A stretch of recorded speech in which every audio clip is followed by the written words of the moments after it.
이제 오늘 이 말씀은 1장 2절에 나와 있는 것처럼 이제 사도 바울이 갈라디아에 있는 여러 교회들에게 보내는 편지입니다.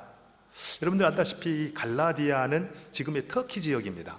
그러니까 예루살렘으로부터는 굉장히 먼 곳에 이렇게 위치하고 있었죠. 그렇기 때문에 그곳에서 믿고 그리스도인이 된 대부분의 사람들이 이방인들이었어요. 이방인들이 이제 예수님을 믿고 교회에 들어왔는데 교회 안에는 율법주의자들이 있었습니다. 그래서 율법주의자들이 이제 공격을 하는 거죠. 예수를 믿더라도 계속 율법을 지켜야만 된다, 이렇게 주장을 한 겁니다. 그런 혼란의 문제가 있었을 때 사도 바울은 이제 편지를 보내가지고 분명한 이제 가르침을 주죠. 우리가 의롭다함을 얻는 것은 믿음으로 말미암음이지 율법을 지킴으로써가 아니다. 우리가 의롭다함을 얻기 위해서 율법을 지킬 필요가 있다 없다? 없다. 이렇게 강하게 이제 교훈을 했습니다. 율법을 지킬 필요가 없다, 이렇게 강하게 교훈을 하다 보니까 한편으로 이제 예수님을 믿고 의롭다함을 받았던 이방인 가운데 그리스도인이 됐던 그분들 마음 가운데 그러면 율법은 지킬 필요가 없는가 보구나, 이제 내가 내 마음대로 살아도 되는가 보구나 하는 이제 방종에 빠질 그런 위험이 또 교회 안에 이제 일어나기 시작을 했습니다. 여기에 대해서 사도 바울은 오늘 본문 말씀을 통해서 비록 우리가 믿음으로 말미암아 의롭다함을 받지만 의롭다함을 얻은 그 자유를 가지고 내 마음대로 사는 것이 아니라 하나님을 사랑하고 이웃을 사랑하는 그 섬김의 자리까지 자라가야 된다는 것을 말씀을 통해서 가르쳐주고 있는 겁니다. 여러분들, 예수님을 왜 믿습니까? 주님을 따르는 이유가 뭔가요? 사실 우리가 신앙의 초점이 이렇게 잘못 맞춰지면은요, 사실 열심히 신앙생활하는 것이 자기를 점점 세워주기보다는 자기 인생을 갉아먹는 경우가 많이 있습니다. 우리가 주님을 따르고 믿게 되는 것은 하나님 사랑과 이웃 사랑을 통해서 하나님의 영광을 이 땅 위에서 온전히 드러내는 거잖아요. 그런 의미에서 철저하게 우리의 신앙의 방향은 자기 자신이 아니라 이웃입니다. 타인입니다. 이제 우리 이런 얘기를 들으면서 그러면 내가 정말 주님 기뻐하시는 대로, 사실 우리가 예수님을 믿게 될 때 대부분 그렇게 생각하잖아요, 그죠?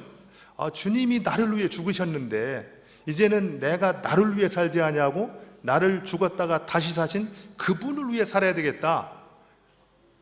여기 계신 분들 이런 생각 안 해보신 분 계세요? 다 그런 생각을 해요. 그리고 실제로 그렇게 살았다고 생각을 하는데 매일매일 내 삶을 이렇게 돌아보면은 어떻습니까? 마음먹었던 대로 그렇게 사라졌던가요? 어쩌면은요, 매일매일 돌아보면은 실패한 것밖에 안 보일 겁니다. 실패한 것밖에. 그런데 여러분들 실망할 거 없습니다. 그 실패하는 매일매일의 삶이 위대한 신앙입니다. 왜 그런지 아세요? 내가 뭐를 할 수 있다라고 해서 성공하는 것 가지고 우리의 인격이 바뀌지 않습니다. 그렇지만 내가 조그마한 것 하나 성공하지 못하고 실패를 거듭하다 보면 어떤 생각이 듭니까? 이런 조그마한 거 하나, 그런 것 하나 내가 정말 이렇게 승리하지 못하고 넘어지는 자기 자신을 보면서 어때요? 결국 내게는 기대할 만한 것이 없구나. 자기 자신에 대해서 절망한다는 겁니다. 자기 자신의 한계를 맞닥뜨리게 된다는 거예요. 그럴 때 어떻습니까? 그럴 때 비로소 우리는 주님께 손을 드는 겁니다. 주님, 내가 여태까지 살아봤지만 내 힘으로 용을 쓰고 아무리 잘해보려고 했지만 안 됩니다. 이 모습이 내 모습입니다. 그래서 나는 주님의 은혜가 필요합니다. 주님의 도움이 필요합니다. 그렇게 겸손하게 주님의 은혜를 구할 때, 그때 은혜가 우리에게 부어져서 내가 할 수 없는 그 일을 하나님이 나로 하여금 행하게 하심으로써 우리의 삶과 인격이 주님 닮은 모습으로 변화된다는 것이에요. 여러분들, 일상생활 가운데에서 실패하고 넘어진다고 해서 내 인생이 왜 이렇게 너무 비관할 거 없어요. 사실 그런 실패하는 매일매일의 삶 자체, 그러면서도 끊임없이 주님을 추구하는 그 삶이 위대한 신앙생활입니다. 사실 뭐 막 잘 되고 기도 응답받고 이러는 거는 사실 가뭄에 콩나기 식으로 한 번씩 나오는 거지 매일매일 안 이루어지잖아요. 이제 오늘 이 그런 부분을 놓고 사도 바울이 이제 우리에게 이제 권면을 주고 있는데요. 사실 우리가 말씀대로 살기를 원하지만, 또 성령을 쫓아 살기를 원하지만 그렇게 살지 못하고 실패하는 그런 이유가 있다라는 거예요. 그게 이제 17절 말씀입니다. 우리 같이 한번 볼까요? 오늘 읽었던 17절 말씀으로 같이 한번 읽겠습니다. 같이 한번 읽겠습니다. 시작. 육체의 소욕은 성령을 거스르고 성령은 육체를 거스르나니 이 둘이 서로 대적함으로 너희가 원하는 것을 하지 못하게 하려 함이니라. 사실 우리 안에는 두 마음이 있다라는 겁니다. 사실 옛날에 예수님을 믿기 전에는 문제가 없었어요. 근데 예수 그리스도, 그분을 나의 구주, 나의 하나님으로 받아들일 때 그리스도의 영이신 성령께서 우리 안에 들어오신 겁니다. 그럼으로써 이제 두 마음, 성령을 쫓고자 하는 마음과 육체의 소욕을 쫓고자 하는 두 마음이 내 한 마음 가운데 공존하기 때문에 끊임없이 다툼이 이루어진다는 겁니다. 그런 다툼 때문에 결국에는 내가 원하는 것을 하지 못하게 되는 것, 이것이 바로 우리 인간의 실상이라는 거죠. 그러면서 사도 바울은 이제 그런 가운데에서 우리가 육체의 소욕을 좇을 때 결과가 어떻고 성령의 소욕을 좇을 때 결과가 어떤가를 이제 말씀을 통해 소개를 해주는데요. 먼저 육체의 일을 좇을 때 결과가 어떻게 되는가? 19절부터 21절에 이제 소개를 하고 있는데요. 우리 같이 한번 읽도록 하겠습니다. 19절부터 21절 시작. 육체의 일은 분명하니 곧 음행과 더러운 것과 호색과 우상 숭배와 주술과 원수 맺는 것과 분쟁과 시기와 분냄과 당 찢는 것과 분열함과 이단과 투기와 술 취함과 방탕함과 또 그와 같은 것들이라. 전에 너희에게 경계한 것 같이 경계하노니 이런 일을 하는 자들은 하나님의 나라를 유업으로 받지 못할 것이요. 아멘. 여기 보면 이제 우리가 성령의 소욕을 좇지 아니하고 육체의 소욕을 쫓아 살아갈 때 어떤 결과가 나오는가를 쭉 소개를 하고 있는데요. 15가지의 이제 죄의 목록이 나옵니다. 여기 보면 이제 성적인 범죄도 있고, 그 다음에 종교적인, 영적인 범죄도 있고, 그 다음에 사회적인, 관계적인 이제 범죄도 있고, 개인적인 범죄도 있습니다. 근데 여러분들 이 모습을 보니까 어떻습니까?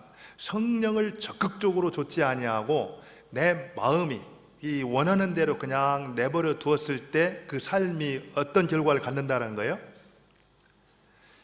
성적으로나 영적으로나 사회적으로나 개인적으로 모든 관계가 다 깨져버리고 완전히 추악한 삶의 모습으로 떨어지게 된다는 겁니다. 여러분들이 굉장히 주의할 필요가 있습니다. 나는 지금 잘 살고 있다라고, 문제없다라고 생각하고 있는데 겉으로 포장만 그렇고 있을 뿐이지 실상은 내가 성령을 붙들고 살고 있지 않다면 우리의 삶은 이런 모습이라는 거예요. 어떤 분이 그 목사님한테 그런 질문을 했다 그래요. 목사님, 어떻게 하면 지옥에 갑니까? 여러분들 뭐 어떻게 하면 지옥 갈 것 같아요? 그러니까 목사님이 뭐라고 대답한지 아세요? 가만히 있으면 지옥 갑니다. 우리가 지옥에 가지 않기 위해서, 천국에 가기 위해서 복음을 듣고 예수님을 나의 주님으로 받아들이는 이 적극적인 행동이 필요한데, 그런 행동을 취하지 아니하고 결단하지 아니하고 그냥 세월이 흐르는 대로, 마음이 움직이는 대로 그냥 내버려두고 가만히 있으면 어떻게 된다고요? 지옥에 간다라는 거예요. 삶도 똑같습니다. 우리가 성령을 쫓아 살 때 성령의 열매를 맺을 수가 있잖아요, 그죠? 근데 그러지 아니하고 육신이 원하는 대로 그냥 가만히 내버려 두면 우리의 삶이 어떻게 해야 된다는 거예요? 오늘 본문에서 19절에서 21절에 말하고 있는 것처럼 어때요? 이런 추악한 삶의 모습으로 떨어져 가고 만다는 겁니다. 그렇기 때문에 우리는 액션을 취해야 됩니다.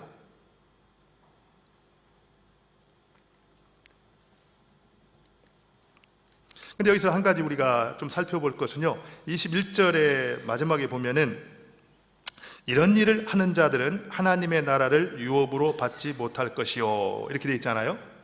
그러니까 여러분들 이 확신이 없으신 분들, 이 구원에 확신이 없으신 분들은 이런 말만 나오면 헷갈려요, 그죠? 내가 여기 보니까 위에 있는 죄 목록에 걸리는 것도 있고, 그런데 이런 일을 행하는 자들은 하나님 나라를 유업으로 받지 못할 것이다, 이 얘기를 들으니까 내가 천국에 갈 수 없는 것은 아닌가. 여러분 어떻게 생각합니까? 우에 같은 죄를 짓는 사람이 천국에 갈 수 있어요? 갈 수 없어요? 갈 수 있어요, 없어요? 모르죠, 뭐. 사실 함부로 판단할 수는 없습니다. 그렇지만 여기서 말하는 이런 일을 하는 자들은, 하는 자라는 요 시제가 헬라어로 미완료 시제를 쓰고 있어요. 미완료 시제라는 것은 어떤 행위를 반복해서 습관적으로 계속 행하는 행위를 말합니다. 다시 말하면은 내가 예수님을 믿고 하나님의 자녀가 되었다라고 입술로 고백을 하면서 여전히 죄의 자리에 서서 죄를 즐기면서 반복해서 양심의 가책도 없이 계속 그 죄를 짓고 있다라고 한다면은 이런 자들은 하나님 나라를 유업으로 받을 줄로 생각지 말라, 이런 뜻이에요. 거꾸로 생각하면은요, 내가 인격적으로 예수님을 만나고 주님을 정말 구주로 받아들인 그 10년 가운데 이런 죄악의 자리를 즐기면서 계속 반복하면서 양심의 가책도 없이 즐길 수 있겠어요? 무슨 얘기입니까?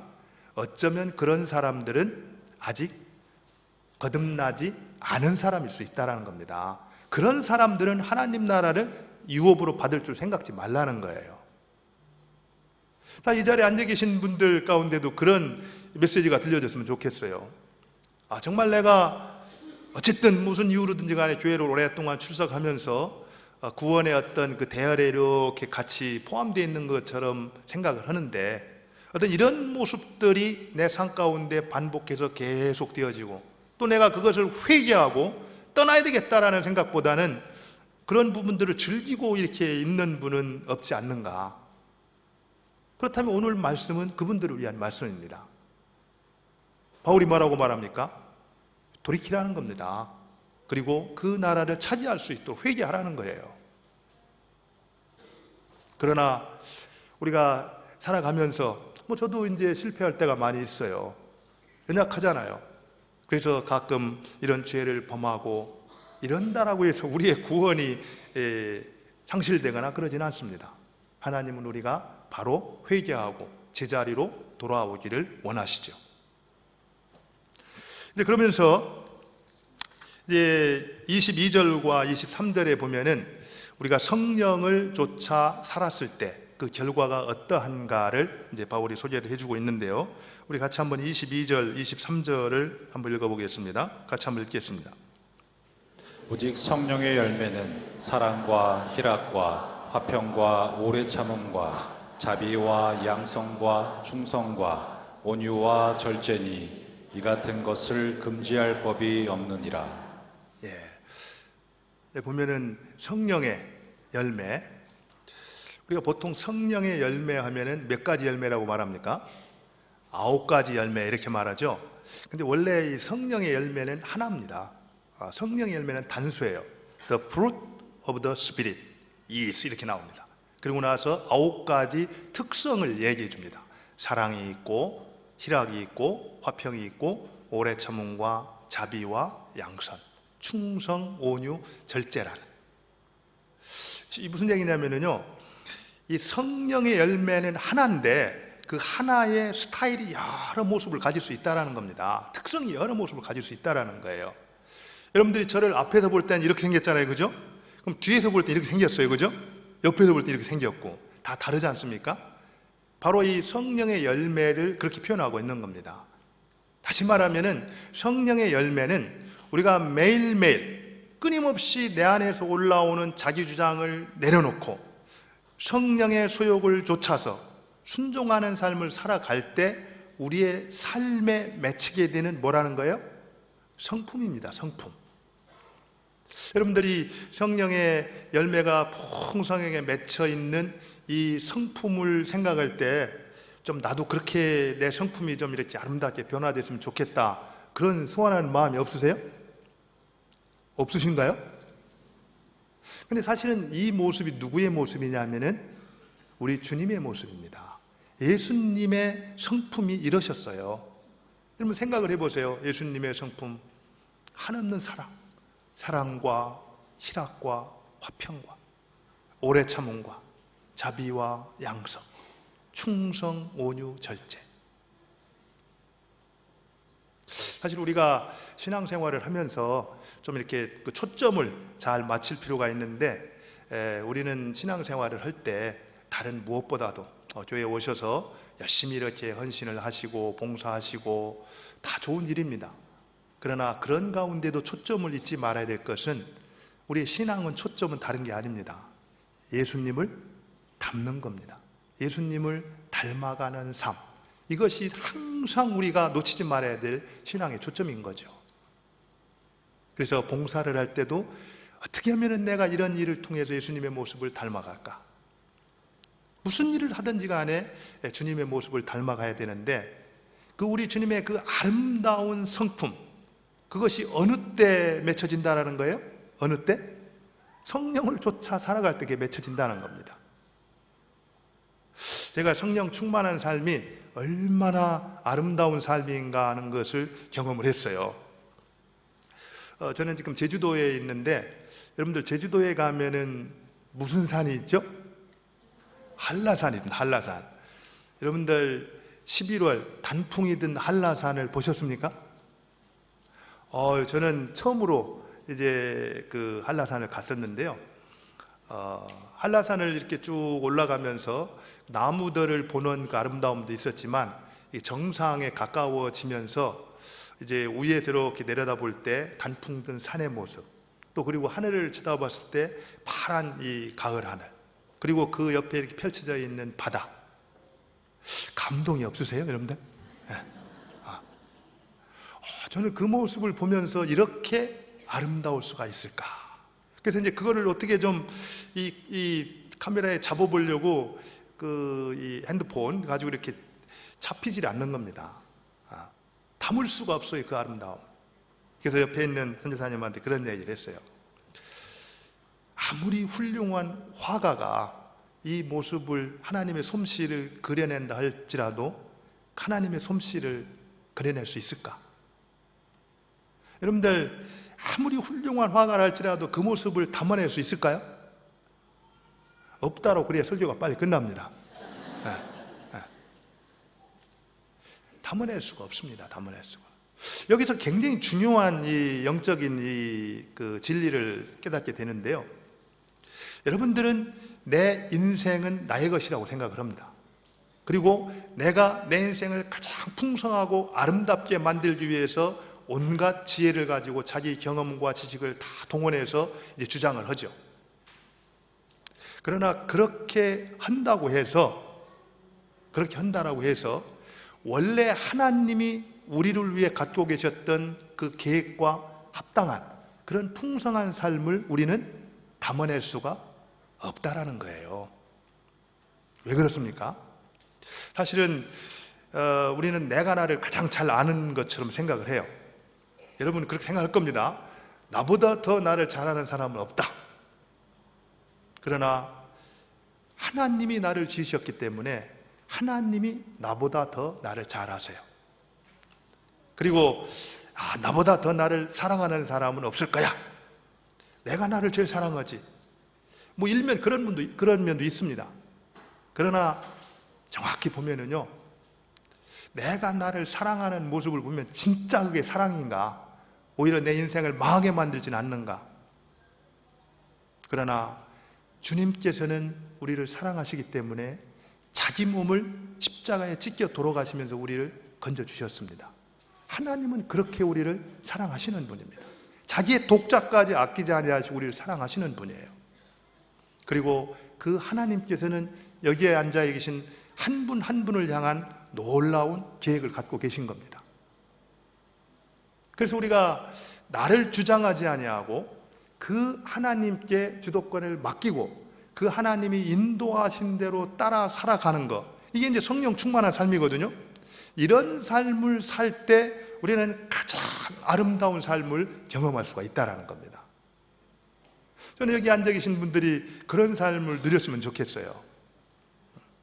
사실 우리가 신앙생활을 하면서 이 놓치지 말아야 될 포인트가 있습니다. 사실 여러분들 신앙생활 열심히 하는 거 중요해요. 어떤 사람은 옛날 우리 대한민국 축구가 그런 면이 없지 않아 있었죠. 축구장에서 막 열심히 90분 동안 골을 넣을까 말까 하면서 결국에는 못 넣고 마지막에 한 골 딱 주면서 이렇게 지는 경우가 많았거든요. 네. 신앙생활도 어떤 면에 그런 요소가 있습니다. 우리가 승리하는 신앙생활을 하기 위해서 놓치지 말고 꼭 붙들어야 할 것이 있는데, 그게 뭐냐면은 주도권입니다. 주도권. 내가 살아가면서 신앙의 삶의 주도권을 내가 잡고 있을 것인지, 아니면은 그 주도권을 나보다 더 나를 잘 아시고 나보다 더 나를 사랑하시는 하나님께 맡기고 그분의 인도를 따를 건지, 이 부분에서 실패하면은 절대로 여러분들 신앙에 승리할 수 없습니다.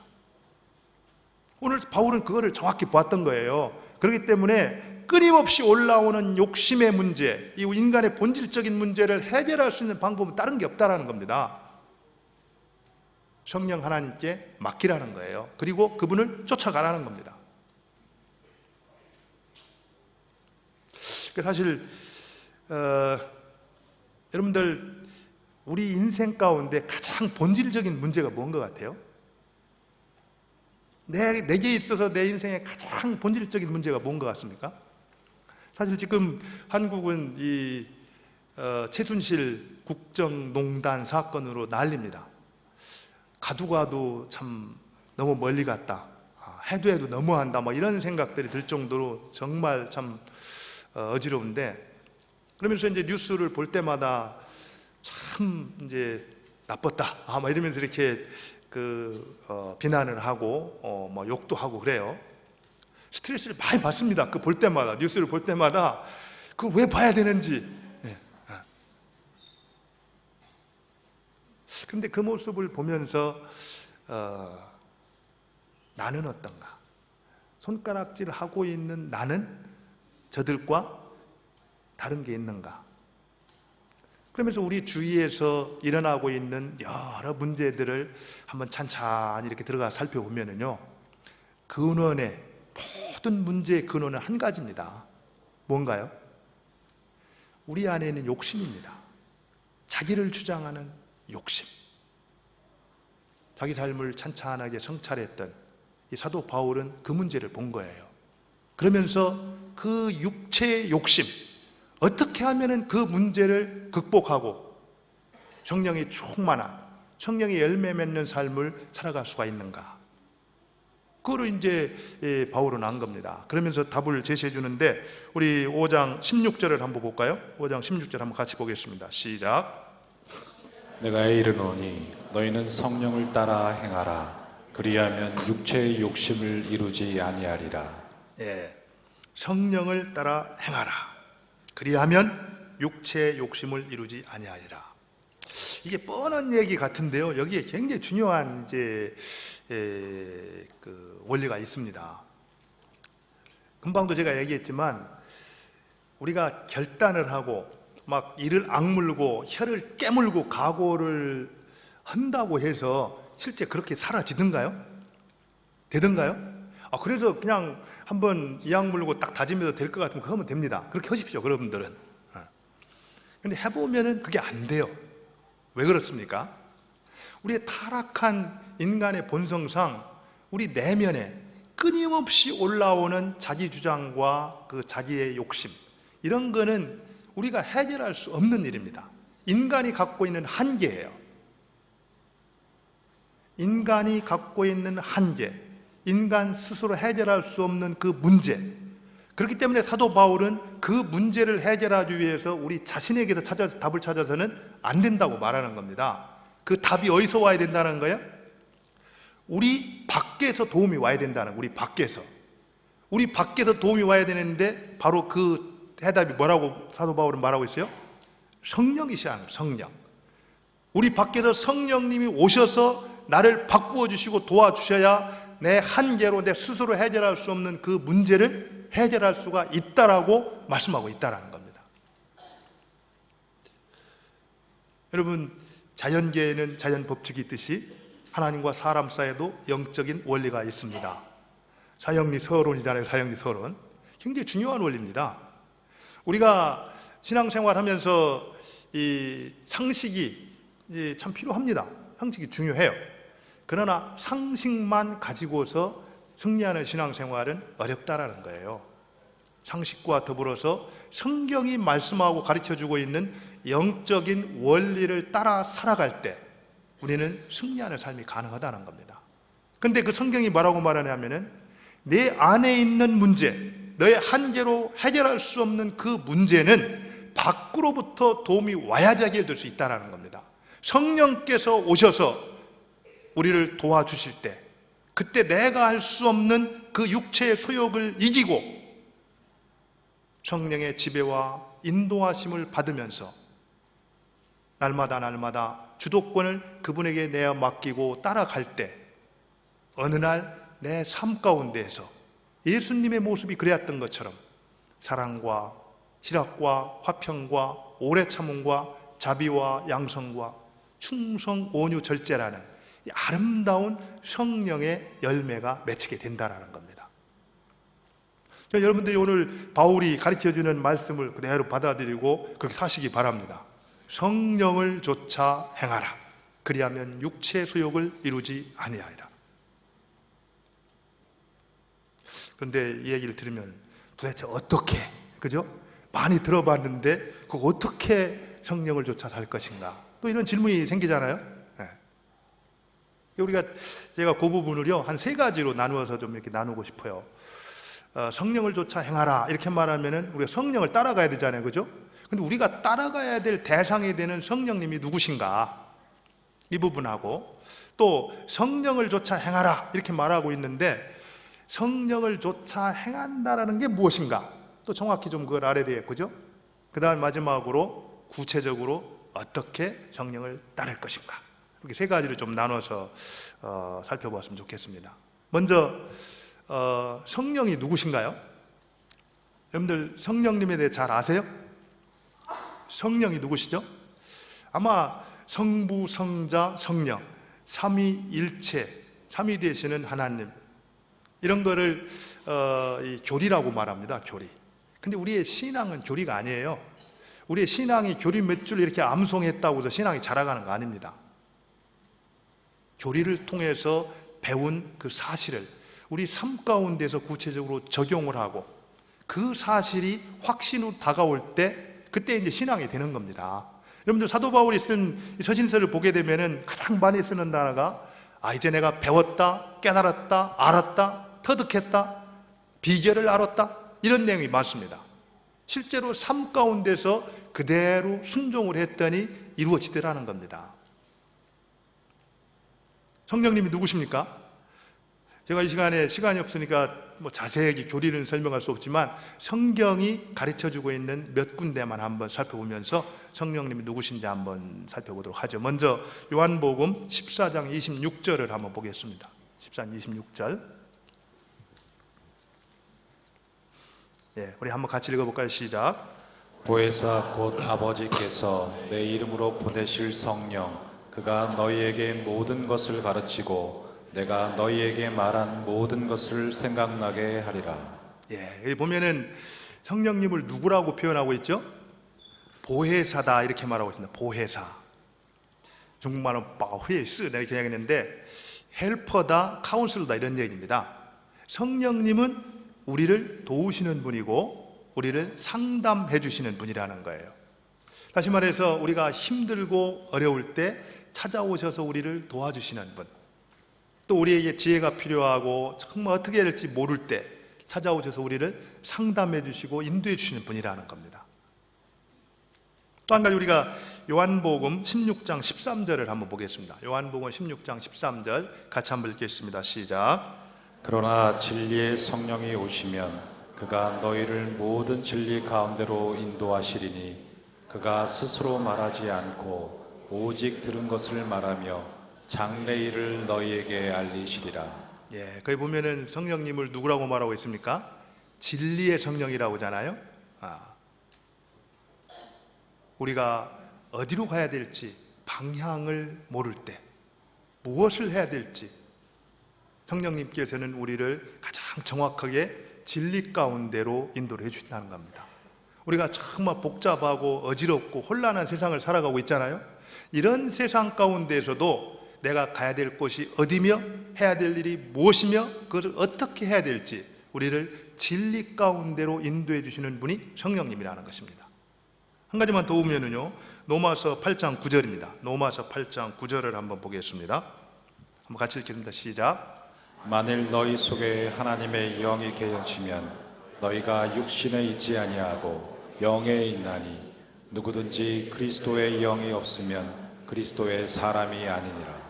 예, 거기 보면은 만일 너희 속에 하나님의 영, 그 다음에 그리스도의 영 이런 말을 나오는데, 우리가 예수님을 나의 구주, 나의 하나님으로 영접할 때 그리스도의 영이신 성령님께서 어떻게 합니까? 우리 안에 들어와 내주하십니다. 그분은 내가 결코 너희를 버리지 아니하겠고 내가 결코 너희를 떠나지 아니하리라 약속하셨습니다. 한 번 내가 예수님을 영접할 때 우리 안에 들어오신 그 성령님, 그분은 영원히 우리와 함께 하신다는 겁니다. 근데 그분이 누구냐면은 보혜사 성령이라는 거예요. 우리가 어려울 때 도와주시고 우리의 지혜가 필요할 때 찾아와서 상담해 주시고 우리가 혼란스러운 세상 가운데에서 어디로 가야 될지 길을 알 수 없을 때 진리 가운데로 우리를 인도해 주시는 분이 바로 성령님이라는 겁니다. 사도 바울은 바로 그 성령을 따라가라 이렇게 말하고 있다는 거예요. 그 성령을 따라가면 문제 없다 이렇게 말하고 있다는 겁니다.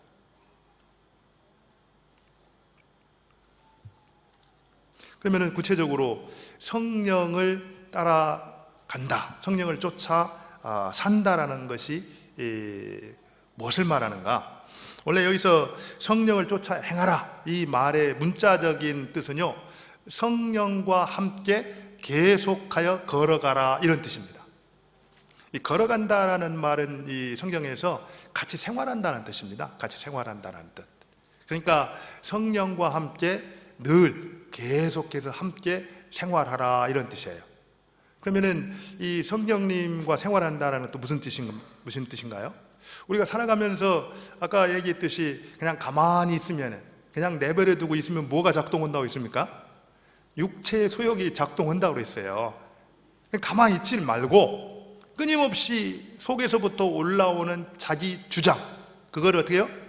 내려놓고 어떻게 한다는 겁니까? 성령께 물으라는 거죠. 이런 상황에서 내가 어떻게 하기를 원합니까? 말씀하시면은 내가 그대로 따르겠습니다. 이렇게 묻고 대답하고 함께 살라는 겁니다. 여러분들, 제가 한번 말씀드렸지만 이 신앙의 관건, 이 승패는요, 이 주도권 싸움입니다. 내가 내 인생의 주도권을 쥐고 있을 것인지, 아니면은 하나님께, 성령님께 주도권을 맡겨드릴 건지, 이 부분에서 실패하면은요, 내가 아무리 열심히 막 별 종교 행위를 다 해도 신앙에 승리할 수가 없습니다. 신앙에 승리하지 못한다라는 것이 정확하게 드러나는 게 뭡니까? 성품입니다. 성품. 우리 성품이 안 바뀌는 거예요. 10년, 20년 아무리 종교 생활을 열심히 해도 성령께 순종할 줄 모르는 사람 안 바뀝니다. 달라스 윌라드가 얘기하기를 가장 정점에서 이 성품에서 가장 성령 충만한 사람을 얘기할 때 뭘 소개하냐면 기쁨을 얘기합니다. 기쁨. 여러분, 예수를 믿고 있는데 기쁨이 있으세요? 지금은 있는 척 하실 겁니다. 근데 실제로 내 마음 가운데 참된 기쁨이 있는가? 우리의 성품이 정말 예수님을 닮아가는 모습으로 이렇게 자라가야 되는데, 그런 부분은 사실 주도권에서 누가 내 인생의 주도권을 쥐는가에 따라서 결정된다는 거예요.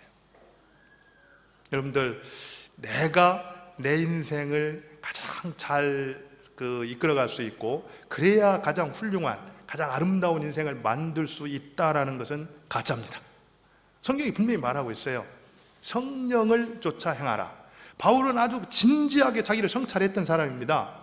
사실 우리가 살아가면서 자기 삶을 진지하게 성찰한다는 게 굉장히 중요합니다.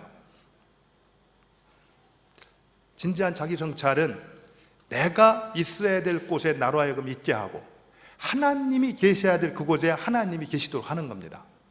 그렇게 함으로써 하나님과 늘 바른 관계로 이끌어 준다는 거예요. 그러면서 결국 하나님의 은혜의 자리로 우리를 이끌어 간다는 것입니다.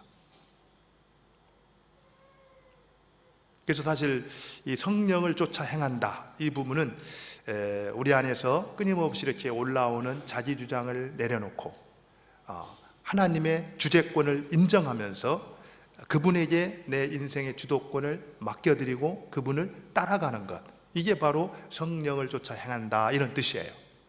그러면 구체적으로 이것을 어떻게 이 삶을 실행할 수가 있는가? 다른 건 없습니다. 다른 건 매일매일 삶 속에서 실천하는 훈련을 통해서 가능한 거예요. 물론 훈련 자체가 우리를 바꿔주지는 않습니다. 훈련 자체는 바꿀 수 없어요. 그러나 훈련이라는 걸 통해서 내가 은혜의 보좌 앞에 나아갈 때 그 하나님께서 우리를 만나 주심으로 말미암아 우리가 변화될 수 있는 겁니다. 그 중에서 특별히 이제 제가 한 가지만 여러분들에게 소개를 드리고 싶은 거는요, 이 묵상훈련입니다. 묵상훈련. 제가 이제 중국에서 우리 형제 자매들하고 생활을 하면서 한번 고민을 한번 해봤어요. 한번 돌아봤습니다. 제가 한국에서 또 싱가포르에서 쭉 신앙생활 했던 모습을 보면서 정말 우리 신앙에 있어서 다른 거는 다 이렇게 좀 내려놓더라도 내려놓지 말고 꼭 이 붙들어야 될 것이 무엇인가. 그때 한 가지 제가 마음속에 들었던 것은 묵상하는 삶이었습니다. 묵상하는 삶이라고 해서 무슨 특별한 게 아니죠. 매일매일 사실 내 인생의 주인이 주님이시다, 하나님이시다. 그러니까 그분이 나를 가장 잘 아신다. 그래서 그분의 말씀을 듣고 그분 말씀에 순종하는 삶을 사는 훈련, 이거를 이제 꼭 놓치지 말고 붙들어야 될 생각을 한 겁니다. 그래서 우리 형제 자매들에게 이 묵상집, 이 큐티집을 1년치를 다 제본을 해가지고 매달 이제 나눠주고, 실제로 다른 거는 교회에서 바쁘고 뭐 이래서 못하더라도 매일매일 묵상하는 삶은 이제 견지를 했습니다. 그래서 소그룹 모임 때도 그 묵상하는 그걸 가지고 나누도록 하고, 예배를 드릴 때도 제가 그 주간에 묵상 한 부분을 가지고 설교를 하고, 또 소그룹 모임으로 또 나눌 때도 그 본문을 가지고 또 이제 서로 나누도록 하고, 수요 모임 때도 그걸 가지고 나누고 기도하도록 하고. 그러니까 이제 우리 형제 자매들이 이 묵상을 안 하면은 대화에 낄 수가 없구나, 이렇게 해가지고 이제 하기를 시작을 했습니다. 그러면서 참 연약하지만 이렇게 참 좋은 이런 그 변화들을 이제 보게 됐는데, 이게 왜 중요하냐면은 우리가 잘 알다시피 끊임없이 자기를 주장하게 돼 있어요. 끊임없이. 여러분들 묵상하는 시간, 새벽 기도 시간, 또 그 큐티하는 시간도 똑같잖아요. 아마 특별히 우리가 정확한 인식을 하지 않으면은 우리는 자기 자신을 들고 나갑니다. 쉽게 말해서 하나님 음성을 듣겠습니다, 이렇게 나가지만 여전히 오늘은 내가 너무너무 참 힘듭니다, 나한테 위로가 되는 말씀을 주십시오. 그 위로를 기대하면서 그 앞에 나간다라는 거예요. 또 오늘 내가 굉장히 중요한 일을 앞두고 있는데 그 문제 어떻게 해야 될지 모르겠습니다, 하나님이 그 문제 해결할 수 있는 방법을 가르쳐 주십시오. 자기의 요구와 자기를 들고 나간다라는 거예요. 그렇게 되면은 여러분들 그러면 잘 안 들립니다. 우리가 똑같잖아요. 여러분들 누구하고 대화를 할 때 상대편이 말하는 것을 내 거를 다 내려놓고 경청을 하게 되면은 상대편이 말하고자 하는 의도와 뜻을 잘 읽어낼 수가 있잖아요. 그죠? 근데 내 할 말을 가지고 저 사람이 빨리 안 끝나나? 좀 빨리 좀 끝나야 내 할 말을 할 텐데, 그리고 내 요구를 좀 어떻게 관철을 시켜야 될까? 이런 생각을 하다 보면은 상대편의 말에 대해서 경청한다는 것이 어려워요. 묵상에 있어서 가장 중요한 겁니다. 뭡니까? 묵상의 핵심은 자기 부인에 있습니다. 자기 부인. 매일매일 끊임없이 올라오는 자기 주장, 이것을 내려놓고 반대로 하나님이 뭐라고 말씀하시든지 내가 말씀하시는 그 말씀에 순종하겠습니다, 따라 살겠습니다. 그리고 실제로 조그마한 것이든지 간에 한 날 한 날 그 주시는 말씀에 순종해서 살아가는 훈련. 그래서 적용이 중요한 겁니다. 우리가 묵상을 통해서 많은 것을 깨닫고 이게 중요한 게 아니라 한 날 한 날 하나님께서 말씀하시는 그 말씀을 붙잡고 순종할 때, 그게 이제 자기를 부인하고 성령이 나를 다스리고 지배하도록 만드는 훈련이 되는 거예요. 그 훈련이 안 되면은요, 아무리 우리가 신앙생활을 오래 한다 할지라도 여전히 남는 건 뭐밖에 없어요? 자기밖에 없습니다. 자기 주장. 하나님이 그런 사람들을 통해서 일하지 않는다라는 거예요. 완전히 자기가 내려놓아지고 성령께서 나를 통해서 일하시도록. 갈라디아서 2장 20절에 뭐라고 말합니까? 내가 그리스도와 함께 십자가에 못 박혔나니 그런즉 이제는 내가 산 것이 아니요 오직 내 안에 그리스도께서 산 것이라. 내가 육체 가운데 사는 것은 뭐라고 있습니까? 나를 사랑하사 나를 위해 자기 몸을 버리신 하나님의 아들을 믿는 믿음 안에서 사는 거다. 믿음으로 산다라는 것은 결국 나를 내려놓고 하나님께서 나를 통해 사시도록 하는 게 믿음으로 사는 것이라는 거예요. 그런 사람들을 통해서 하나님이 자신의 일을 이루어 가신다라는 겁니다. 저는 여러분들이 다른 거는 다 이렇게 내려놓더라도 이 묵상하는 삶, 그리고 매일매일 아주 작은 것이라 할지라도 하나님이 말씀하셨을 때 그것을 생활 속에서 실천하는. 사실 여러분들 이 신앙은요 삶입니다. 삶. 여기서 아무리 위대한 가르침을 받는다 할지라도 여러분 삶 속에서 그거를 적용하고 실천하고 터득해 가지 못한다면 신앙은 자라지 않습니다. 그래서 가장 훌륭한 신앙의 훈련의 장은 어디예요? 일상이요. 일상. 특별히 가장 훌륭한 장 중에 하나가 가정입니다. 가정. 어떻게 보면은 거기서 이렇게 실패하고 넘어지고 막 이런 일들을 반복하지만 그게 가장 훌륭한 이 신앙 훈련의 장이라는 거예요.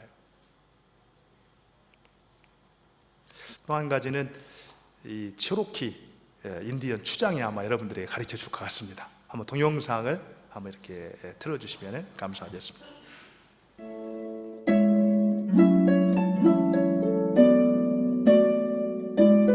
참 좋은 이야기 16번째. 인디언 추장의 지혜.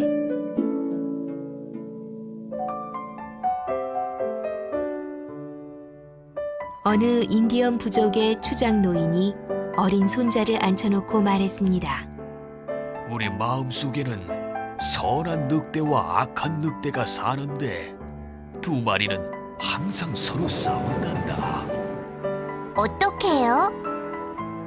호기심 어린 눈으로 손자가 물었습니다.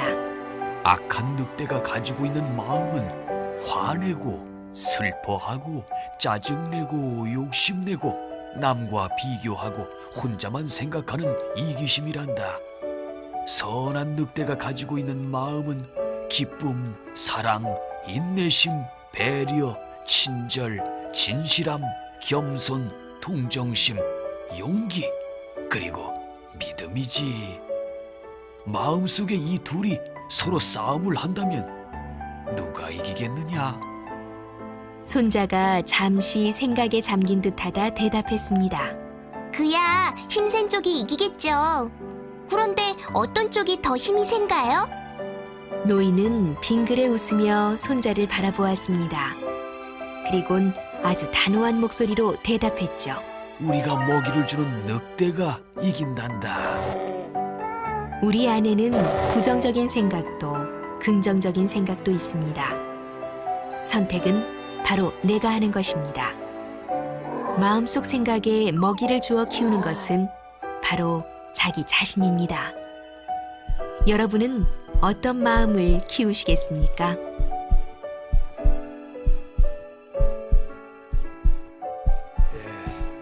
여러분은 어떤 늑대를 키우고 싶으세요? 착한 늑대입니까? 악한 늑대입니까? 정말 착한 늑대를 키우기를 원한다면 그 착한 늑대에게 계속 밥을 주셔야 됩니다. 누가 밥을 먹는가에 따라서 그게 힘이 세져가지고 상대를 이기게 된다는 거예요. 성령의 소욕과 육체의 소욕이 있습니다. 우리가 성령의 소욕을 손들어 줄 때 그것이 힘이 세워져서 결국 육체의 소욕을 이길 수가 있다라는 겁니다. 그렇기 때문에 우리가 살아가면서 한 번을 양보해서는 안 됩니다. 한 번을 양보하면 그 다음은 기대할 수가 없습니다. 이제 말씀을 맺죠. 우리 집에서 부부들이 이렇게 말다툼을 할 수 있습니다. 저도 가끔은 하는데요. 이제 말다툼을 하게 되면은 어떻게 됩니까?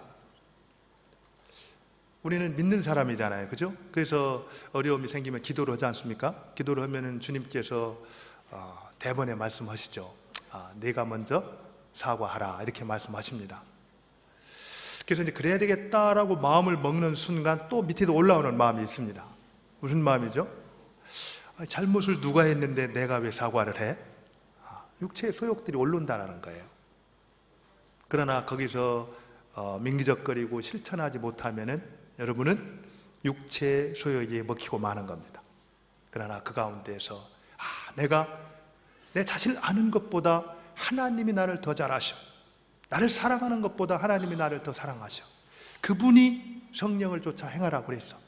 그러면 그 말씀대로 순종해야지. 그러면서 우리가 사과를 할 때 우리의 착한 마음이 커지고 성령의 소욕이 자라갈 수가 있다는 겁니다. 여러분들 차를 몰고 갈 때 보통 이제 운전을 하면은 인격이 다 드러난다 이런 얘기를 해요. 그것만큼은 넘을 수 없다고 그럽니다. 무슨 이유인지는 모르지만. 근데 누군가가 바쁜 출근길에서 신호등을 켜지 않으려고 끼어들어왔을 때 여러분들 어떤 반응을 보입니까? 그럴 수 있지. 나도 뭐 그럴 때 있는걸. 뭐 이러면서 커하고 웃어 넘깁니까? 그러면 그렇게 하시면 됩니다. 그러나 다른 반응이 나오려고 할 때 그때에도 정말 그럴 수 있어. 오래 참음으로 우리가 성령의 소욕을 붙들어 줄 때 그때 우리 안에 착한 늑대는 아름답게 자라갈 수가 있다는 겁니다. 이렇게 매일매일 삶 가운데에서 성령의 소욕을 붙들고 우리의 착한 늑대를 조금씩 키워나갈 때 어느덧 우리의 삶 가운데에서 성령의 아름다운 열매가 맺히게 된다는 겁니다. 이런 성령 충만한 삶, 이것이 하나님께서 우리를 위해서 예배해 놓으시고 준비하신 인생입니다. 날마다 오늘 바울이 가르쳐주고 있는 대로 성령을 쫓아 행함으로 성령의 열매를 풍성히 맺어서 우리 이웃들이 나의 좋은 그 열매를 따먹고 유익을 누리며 하나님의 예배에 오신 풍성한 삶을 누리며 살아가는 우리 모두가 될 수 있기를 진심으로 바랍니다. 하나님 아버지, 오늘 말씀을 통해서 바울이 가르쳐주고 있는 것처럼 우리 안에서 끊임없이 올라오는 욕심과 자기 주장이 있습니다. 그것을 내려놓고 성령님의 주재권을 인정하고 모든 주도권을 성령님께 내어 맡김으로 성령을 쫓아 행하는 저희 모두가 되게 하여 주옵소서. 예수님 이름으로 기도 올리옵나이다. 아멘.